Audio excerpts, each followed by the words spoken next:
जन्नत में वेंदा, अल्लाह से फरमांदो ख़ालिदीन फ़ीहा अबदा, हमेशा हमेशा हुन में रहंदा, ख़त्म कोन थींदी उहा ज़िंदगी।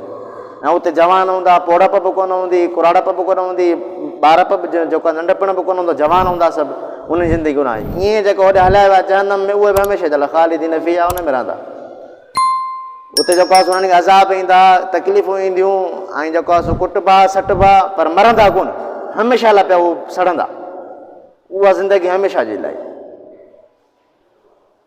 तो मैं दोस्तों भाइरो बुज़ुर्गो, हर मुस्लमान जी या हर इंसान जी जंहिंजो अक़ीदो इहो आहे बाबा उथणो आहे क़यामत जे ॾींहुं, पेश थियणो आहे अलाह जे साम्हूं, उन जी इहा ख़्वाहिश आहे त बाबा मां जन्नत में वञा। सम्झ में आयो? हर को बि मुस्लमान ज़ाहिर कोन चाहींदो त बाबा मां जहन्नम में वञा। सम्झ में आयो? केर बि कोन चाहींदो, सभिनि जी ख़्वाहिश इहा हूंदी आहे, भले गुनाहगार हुजे चाहे नेक हुजे, पर हुनजी दिलि जी ख़्वाहिश इहा हूंदी आहे, अमल कहिड़ा बि हुजनि उहा अलॻि ॻाल्हि आहे, पर दिलि जी ख़्वाहिश इहा हूंदी आहे त यार अलाह मूंखे जन्नत नसीब करे। पंहिंजे लाइ बि, पर पंहिंजा जेके दुनिया में हलिया विया आहिनि उन्हनि जे लाइ दुआ घुरंदा, अलाह साईं उन्हनि खे जन्नत नसीब कजां, उन्हनि जे क़बरुनि खे बि जन्नत बणाइजां, इहा ई दुआ घुरंदा आहियूं, या न जन्नत असांखे खपे थी। त जन्नत जे लाइ ईमान शर्त आहे। जन्नत में रसूलुल्लाह सल्लल्लाहु अलैहि वसल्लम फरमायो त मुस्लमान आहे न, मुस्लमान गुनाहगार केॾो बि हुजे, बुरो पुछड़ो हुयो, पर हुन ईमान पको, तौहीद ऐं रिसालत जे बारे में, अलाह ऐं अलाह जे रसूल जे बारे में हुन ईमान पको, अलाह सां कंहिंखे शरीक न कयूं, अलाह खे बि उनजी पंहिंजी कुदरत, ताक़त, किबरियाई, पावर में अकेलो पियो सम्झे। ख़ालिक बि अकेलो अलाह, मालिक बि अकेलो अलाह, राज़िक बि अकेलो अलाह, माबूद अकेलो अलाह, हुनजो अक़ीदो इहो हुयो। बाक़ी गुनाह हुननि खे अथनि पिया।